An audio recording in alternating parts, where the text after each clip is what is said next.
welcome everyone to the February Fest community meeting. Delighted to have you here and to be co-hosting with Perpetua Muthoni and to be welcoming our special conversation starter for this month, Leon Seefeld. We do these meetings more or less on a monthly basis. You can see on the Miro board I'm sharing here.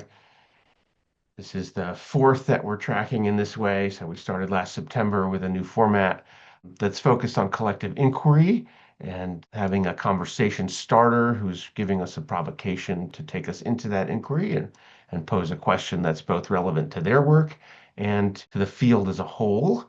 And our mission is to support that, the field of financing systemic transformation to address social inequality, economic and environmental crises, the polycrisis, the meta crisis, and the notion that we need an economy that's in service to life rather than having life be in service to the economy. And finance is, of course, central to that. So we're delighted to have you here to support our field building work on the call today. We have a little bit of a welcome and a check-in. We'll be then connecting in small groups. It'll be the first of two times you're in small groups to do just a little bit of getting to know one another, which is a core purpose, again, of these community calls. Then we'll move into our collective inquiry, hear from Leon, go back to the same small groups for further conversation based on the question he'll be posing, come back for full group reflections. We'll do a few updates and announcements at the end, a little closing checkout, and that's it. Perpetua, I think over to you. Thank you, Ben. Good morning, afternoon, evening, from wherever you are. It's lovely to have you all here. And for our check-in today, we want to hold space for just the complexity of the times we're in, being a human, all the different things in between. And so our question is, what is one thing you're celebrating and one thing you're grieving right now? You can put it in the chat. If you're more comfortable, you can voice it and I can kick us off. For me, I'm celebrating this sort of cosmic timing we've had this week across cultures where we have Lunar New Year, Ramadan, and the Lent period. That's felt very uniting, and to see a lot of my community and friends just celebrate in different ways has been quite refreshing. Something I'm grieving is just this mindset of build at all costs that I'm seeing more and more within that, especially tech and AI space that has such significant ramifications across the board. So feel free to put it in chat. Happy to hear your voices. I can chime in, maybe get things warmed up. What I'm celebrating is a growing sense of readiness to peel back some layers and face some hard realities that I think many of us see and sense in our guts and also in terms of what we're seeing up close and around the world. So I would be celebrating that increased readiness. And grieving is also seeing a lot of the work and the best of intentions insidiously sliding back into ways that serve the predominant paradigm, and for all kinds of understandable reasons. So those would be the two things. Thank you. One more voice. I know we have some wonderful reflections in the chat. I can pick up from what Donna said. What I'm celebrating, as I look back over the past 20 odd years that I've been active in this space, over the past 18 months, I'm seeing more and more people, how that they're using to do regenerative things is more and more actually able to support a regenerative intent. And I'm really celebrating that. At the same time, like Donna, I'm mourning all of the initiatives I've seen over the past 15 odd years where the how wasn't fit for purpose for a regenerative intent. And the best of intentions have ended up breaking because, well, basically the fundamental immutable laws of the universe and how things were being done were not aligned. Thank you so much for sharing and for sharing also your reflections in the chat. Now, we'll have breakouts so that we can go and have these discussions in depth. We've talked a lot in the last couple of calls about the learning journeys that we're on. And so for today's breakout, you'll be in groups of around 4.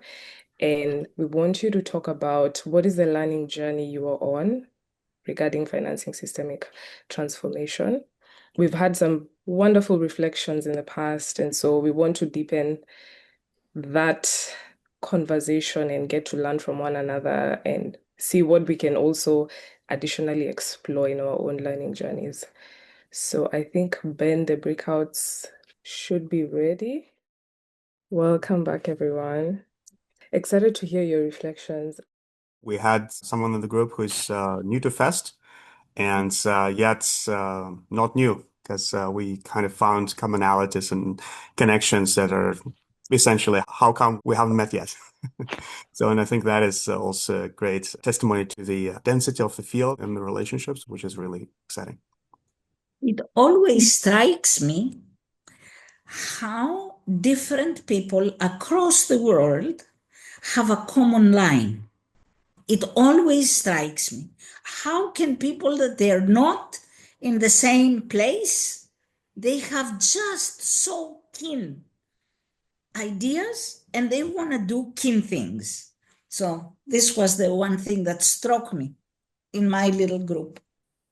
Our group, we're old friends connected to each other for a while, and it was just like, for me, just a very joyful experience. Like, I hadn't talked to Donna in a while, and it was just great to, I don't know, be reunited in a space and just enjoy each other's company. What comes up for me, hi everybody, is that none of us invented or authored any of the things that we're saying or seeing, but we're all recognizing the same patterns. So we're all seers, it seems. And that's one of the things that comes up for me after. And again, like you said, Braden and Susanna, it's nice to come back into the circle and see everybody again and meet new friends.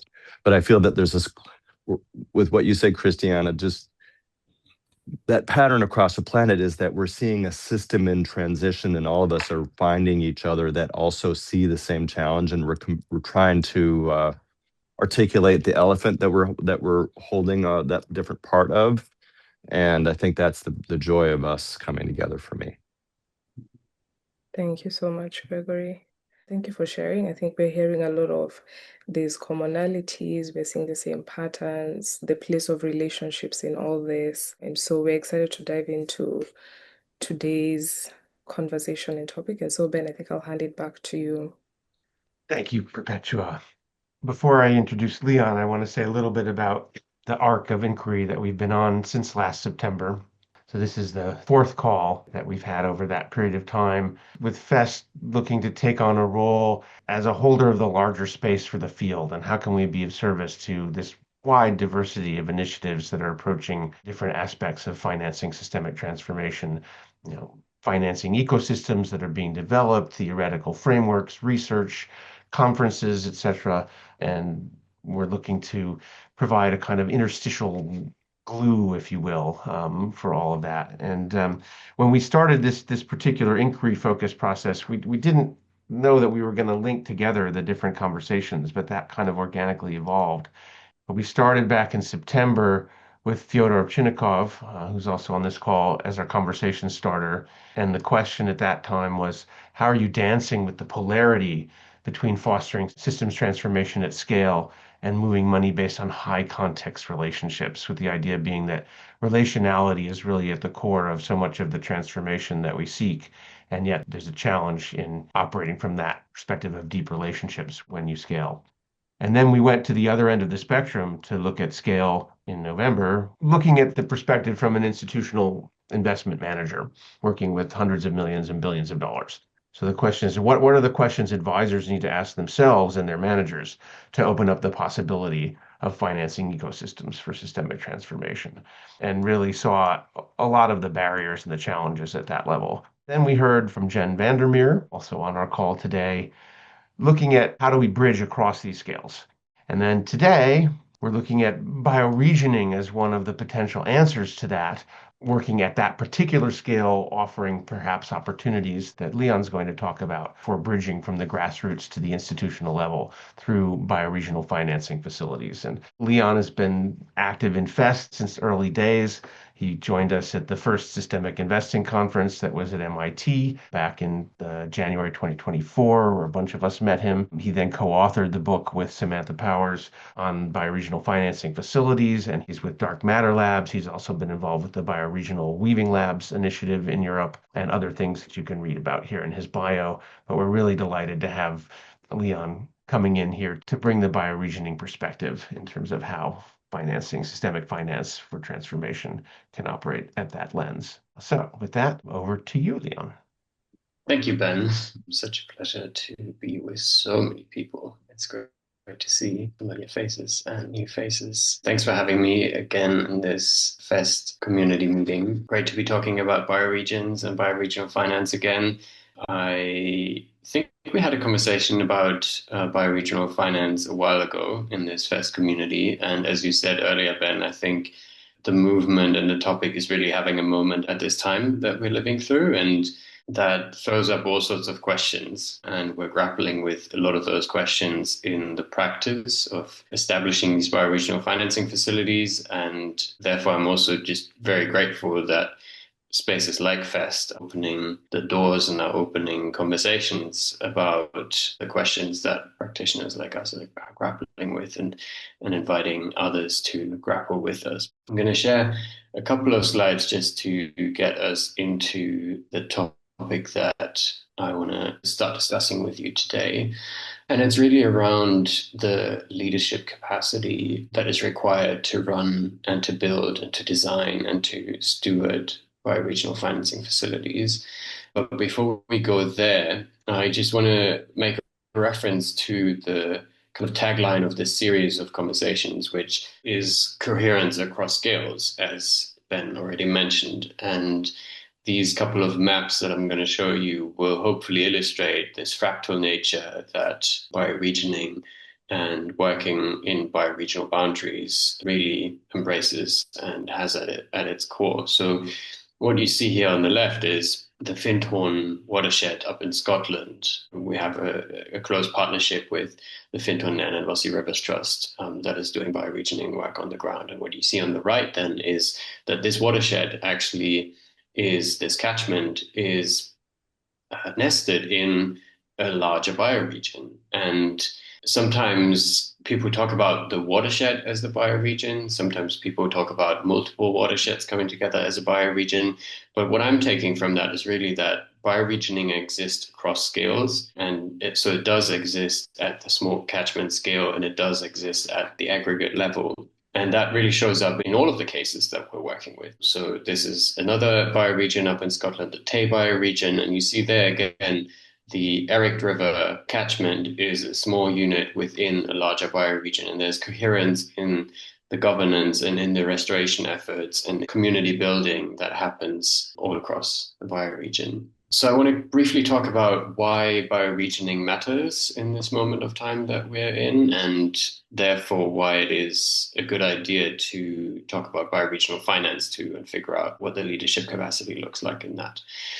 The most obvious one that people start talking about now is the material side of things, where it's about continuity of supply of timber, of critical minerals, of food, water, all the things that humans need to live, basically. And so there's a narrative growing around we should protect our bioregions and we should regenerate our bioregions in order to secure that continuity.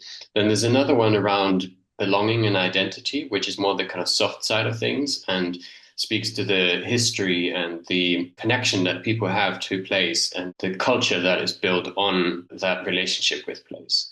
But then I think there are two that are kind of emerging now in light of the recent developments and the longer arc trajectory that we're on. And you see those on the right-hand side. And so I think civic resilience is going to be increasingly important as we move into a world that is increasingly volatile and is increasingly challenging for the ordinary people as well as everyone else who holds leadership positions. And so in those challenging times, there is a structural tendency towards easy solutions, towards centralized power, towards not making decisions at the community level, but escalating things upward and seeking those strong leaders. And so building that civic muscle is quite important in these times, and bioregioning does that. There's also something about future optionality with polycrisis happening and the resource constraints increasing. For example, what we're seeing is that our maneuvering space is narrowing. And so what bioregioning can do is either stabilizing that narrowing or even opening it up again and creating more possibilities for citizens, for communities, for people, everywhere to choose their futures basically and not be locked into certain pathways. In my mind, bioregional financing facilities are bridges between all sorts of radical extremes. Whether it is finance and the project on the ground, or whether it's the technical finance aspects or the human mindset change, whether it's the global and the local, whether it's rural and urban, whether it's bringing together the social and the ecological, academic and indigenous, you see all of those things here. And the question marks really just indicate that there's a lot more to bridge than what is on this slide. But this constant bridging is a challenge in itself, right? And the question that I want to bring to this conversation today is who are the people and how do we identify and nurture the leadership capacity to design and run and steward over time these bioregional financing facilities? And I've listed a couple of qualities that I think a person like that would ideally embody. And I've also put Transcap's publication here on the right-hand side. I know that Magdalena is on the call because I think that capital orchestration function and publication they made also speaks to a lot of these issues, speaks to the qualities that need to be represented. And so one of the questions that we're grappling with right now for these cases that you saw up there earlier in Scotland and elsewhere is who are the people and how do we find them and how do we nurture that talent? Because every bioregion in a couple of years will need to run bioregional financing facilities. And so who does that? And I think I want to just end on a notion where I'm not sure the only solution is to say, well, it's not an individual, it's a team. I mean, that's kind of obvious, right? Like we know that not all of this can be embodied in one person. But if you talk about rural Scotland, like good luck finding 5 people to embody all of these qualities. Maybe if your bioregion is London or Tokyo, then you're better off. But how do we do that is my invitation for today. Welcome back, everyone. We're excited to hear all the wonderful discussions you've been having in the groups. Our question now is, what stood out for you, surprised you, or challenged you for conversations that you were having?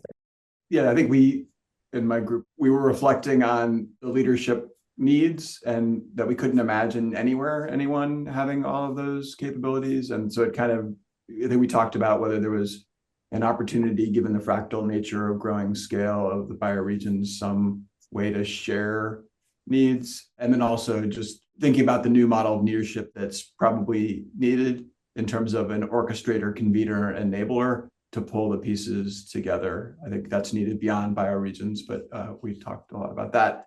And then we had Brent, who's doing this at a small scale in Canada, inform us about how it was working on the ground, which was really illuminating. So it was great. We had a great conversation, and Stephen from Victoria Forum talked a lot about the work in Canada that actually brings together stakeholders with different expertise and different mindset and all of that. And one of the questions is, how do we actually build governance structures and co-create cultures that allow for coherent and healthy relationships among all these different stakeholders? It's going to be a team of people most of the time, right? But we also see a lot of unhealthy power dynamics in teams like that. When people coming from technical expertise, for example, dismiss something that's coming from a very valid, different epistemic frame, and we discuss some examples how this actually played out in a very negative way. So what institutional structures would prevent that, and governance structures? What cultural practices? How could people be onboarded, and how can we ensure cultural fit? How these bioregional funding facilities could learn from each other and community of practice so that those teams that are already healthy and show patterns that can be amplified throughout the system of BFFs. And Ioana, who is doing some work on community development in Greece, shared how it's also sometimes challenging to work with local communities that stop believing in locality and the stewardship of the land. So how do we create a system that would hear the voices and hear the real experiences and not dismiss those experiences as not relevant or non-existent, and yet build coherence that supports life? Yeah, I'm so grateful to be in this conversation. Oh, thank you. There's a gap that I've been seeing. So my focus has primarily been in community organizing and collective liberation for 20 years. And I layered economic democracy and capital transformation strategies on that about 10, 15 years ago.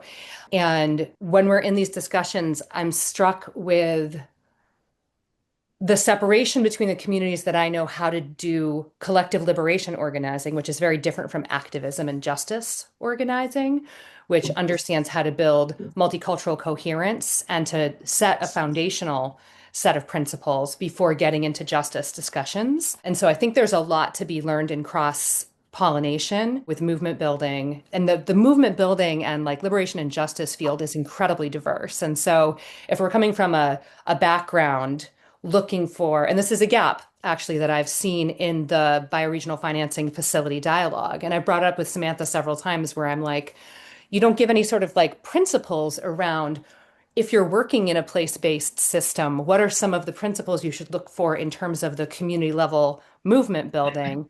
And her response has typically been, that's not our concern. And they should figure that should be something that's figured out regionally. And I'm like, well, you wouldn't expect regional communities to figure out the capital structures and systems. And a shift to thinking about collective liberation is just as technical. Just because you don't know about it doesn't mean it's not very technical and very experienced in the field. And so I think there's a real gap here in terms of understanding what are the social contexts and how do we build movement and coherence as well.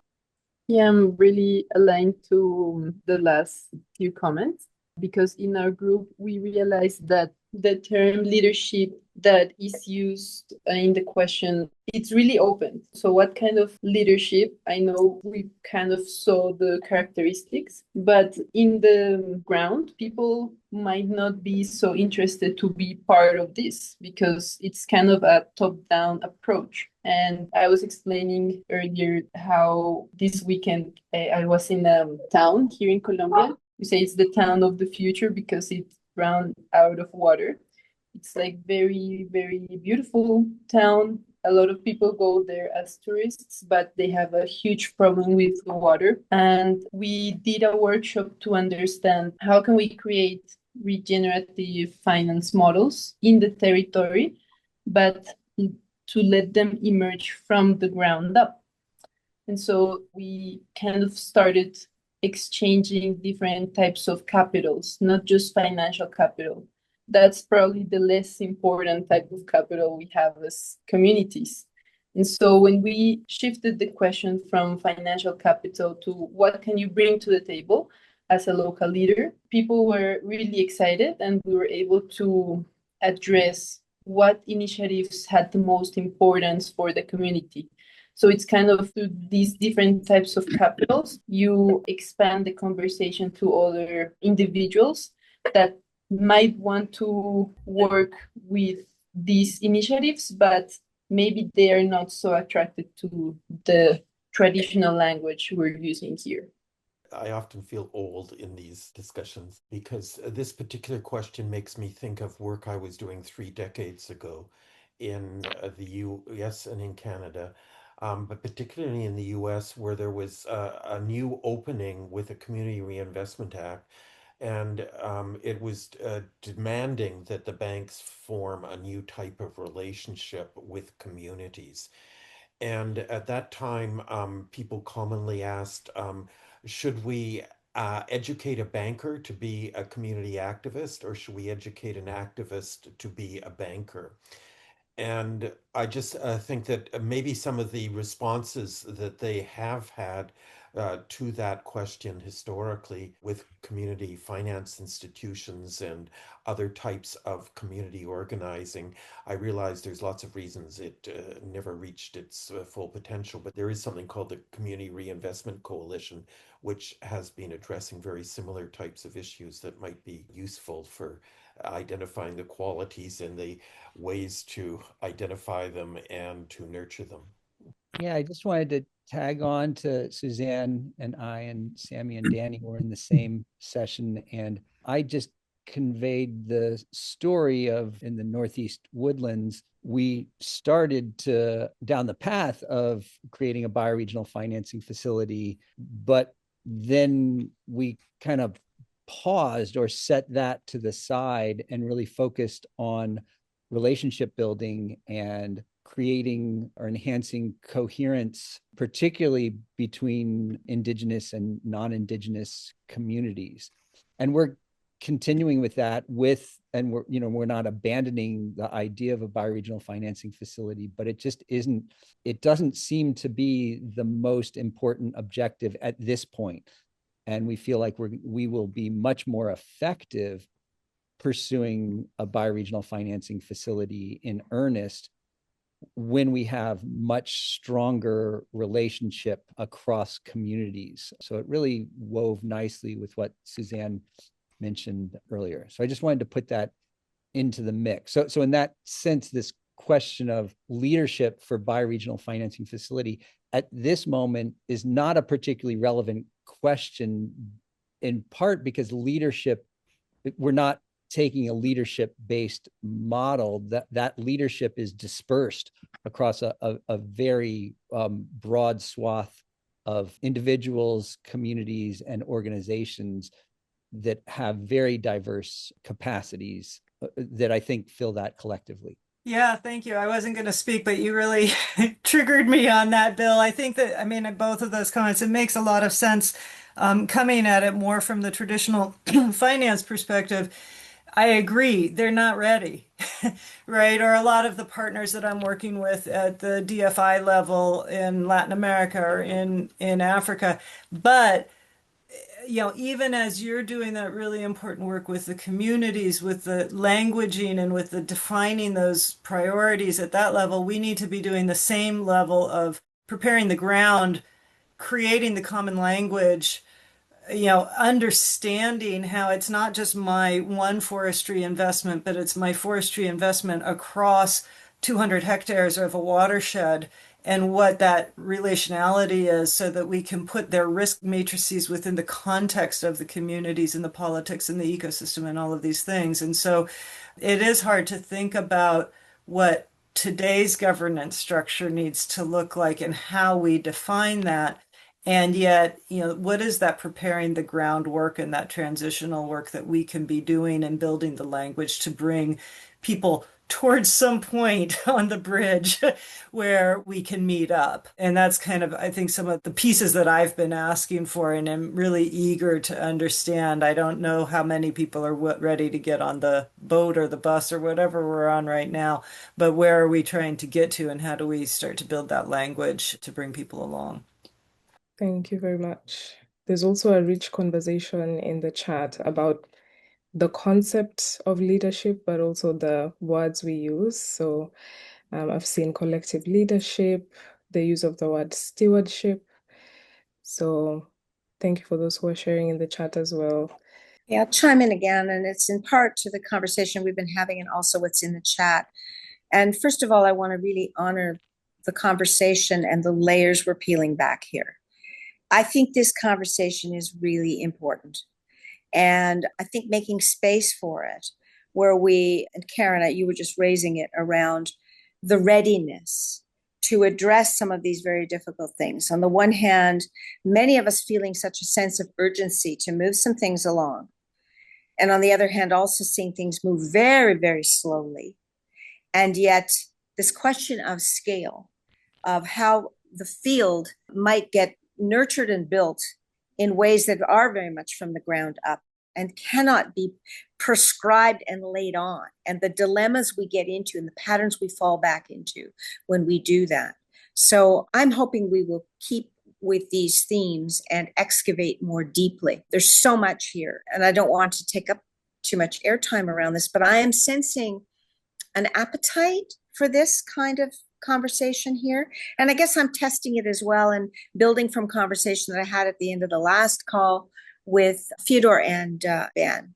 This is a really interesting conversation. And I guess maybe one thing that just pops into my head from a US specific context, but right now there are a lot of communities that are being affected by the building of data centers, and it's really engaging a lot of people politically because it's in their backyard and they can see and understand the impacts of these building data centers on their local natural resources and the things that they enjoy about their area. So I wonder if there's something there in terms of another audience to activate about this, or maybe building on popular momentum that might not otherwise be there or might be kind of new based on what's going on in the US with data centers.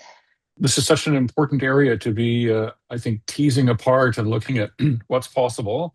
And I just want to say that it's in Canada, in Indigenous communities, that we're seeing some of the most interesting work being done around these ideas. Raven Outcomes Fund, for example, conducts community consultations so to come up with a community-driven outcomes fund model. So while one priority and some funding might be available to do diesel to renewable transitions, a community's priority might be jobs for young people or decent housing. And so these things get wedded together in a financial instrument that is designed to address these multiple local priorities. And the funding is allocated accordingly. Governance is inclusive of community leadership and membership, and there's an investment in the community's capacity to see itself as an agent of its own future. It's working in small and remote communities across Canada and addresses diabetes, early intervention and prevention, food sustainability, and so on. So there's I think some instrumentation, some models that are emerging in that space broadly that are quite instructive and worth looking at closer. Thank you for all your wonderful reflections. I'll hand this back to Leon for his closing remarks. Thank you. Wow. So, yeah, such a rich conversation also in the chat. I don't think I've managed to fully go through all of it, but I'm looking forward to checking the chat afterwards once it's saved and the call is closed. I think I'm going to close with two sides. One is I'm just going to read a couple of words that kind of stood out for me in all of what you just shared from your conversations. And then I might just share one or two small things that stood out for me in our small group conversation. So words that I heard here that keep still resonating: relationships, dispersed leadership, separation of worlds, principles, recurring conversation, governance structures, cultural practices, power dynamics, multi-capital approaches, readiness. And then maybe a few things just to share from our small group conversation. I think one of the things I'm taking away from that is that it's really important to, as more people embark on this journey, to be honest and transparent about the fact that nobody of us has actually figured this out. And, we, the ones that are maybe potentially leading on this design of these bioregional financing facilities at the moment, don't hold all the answers either. And it is a continued inner journey for us too. And therefore, whoever is stepping into this new now, we're also asking them to unlearn and to make a leap of faith and say, it will probably require my leadership and my capacities, my skills that I'm bringing, but also there's a whole universe that is untapped yet, and I need to develop into that. And then we need to provide these people with training and spaces for peer support where they can learn and unlearn with each other. And it's a collective journey. I think that is what stays with me rather than a fixed search for perfection. Thank you so much, Leon. Can I dare to jump in really quickly, Ben? Sure, we have a little time. We want to make sure we have enough time for our announcements and updates, but yes, last word to you. Really quickly, and I will end up having to go to another call too, so I don't want to overtake here. But I just want to acknowledge as well that with the things we're talking about that are in the zeitgeist increasingly, and with the help of AI, there's a lot of this talk that is now going on where people are speaking to the need to do all of this and becoming very articulate at talking about it, but the living into it, and I know we want that and we want to embody it, The living into it is another story. And that's different kind of work. I just want to acknowledge that because I'm experiencing and seeing that, and it's coming up in a lot of places. We get excited, we see it, we go, yeah, yeah. And then the walk and the talk, the congruence isn't there. It's understandable. We're all messy humans. We haven't got this. This is hard. It's uncomfortable. So just want to say it. And hopefully this is a place where we can talk about this stuff. Check. Yeah, thank you. Well, that's almost a segue into our updates and announcements. One of the things we're going to be talking about is a FEST initiative to develop a financing ecosystem to support the field, starting small and seeing what emerges from there. I'll turn it over to Stephen Meyer to talk about that in a minute. But first, I think I want to hand it over to Fyodor to talk about our next community call, which is going to be on March 19th with Natsai Chiesa. Fyodor? Sure. Just for the background, Natsai and I met at Catapult in 2024 and had a conversation about what we called institutional gaslighting. And the idea for the next conversation is to see what prevents transformation at scale when it's basically shouldn't be that complicated to convince investors, for example, but there are still barriers. And Natsai, can you elaborate on that a little bit? Sure. Thank you so much, Theodore, and for inviting me to this amazing gathering. I feel like everybody in this room is a unicorn. I've been searching for this for over a decade. The kinds of conversations that we're having today, I think, are super rich, and I'm so glad that you have come together to build this. My background, very briefly, is that I'm a designer who found a practice in the world of biotechnology because I once met a scientist who said, I design DNA. And I said, well, I design other types of design, and actually we should probably come together to figure out what it means that it is that you design DNA.